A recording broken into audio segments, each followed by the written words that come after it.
കടമ്പടിപ്പുറം പുലാപ്പറ്റിയിലാണ് സംഭവം. വെട്ടംപറമ്പിൽ കൃഷ്ണകുമാർ, സുമിഷ ദമ്പതികളുടെ മകൻ യുവാനാണ് മരിച്ചത്. ഇവരുമായി അരുൺ ആലത്തൂർ ചേരുകയാണ്. അരുൺ, സങ്കടകരമായ വാർത്ത. എപ്പോഴായിരുന്നു സംഭവം? സുരേഷ്, ബുധനാഴ്ച രാവിലെ 7 മണിയോടുകൂടിയാണ് സംഭവം. അടുത്ത് തന്നെ കിടത്തിയിരുന്ന കുട്ടിക്ക് അർദ്ധരാത്രിയിൽ മുലപ്പാല് കൊടുത്തിരുന്നു. രാവിലെ 7 മണിയായിട്ടും എണീക്കാതായതോടെ വീട്ടുകാർ നോക്കിയപ്പോഴാണ് അനക്കമില്ലാത്ത നിലയിൽ കണ്ടത്. ഉടൻ തന്നെ മണ്ണാർക്കാടുള്ള സ്വകാര്യ ആശുപത്രിയിൽ എത്തിച്ചെങ്കിലും മരണം സ്ഥിരീകരിക്കുകയായിരുന്നു.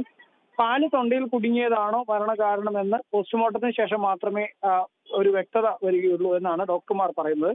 മൃതദേഹം പോസ്റ്റ്മോർട്ടത്തിനായി മഞ്ചേരി മെഡിക്കൽ കോളേജിലേക്ക് മാറ്റിയിട്ടുണ്ട്. ലോഡിംഗ് തൊഴിലാളിയാണ് കൃഷ്ണകുമാർ.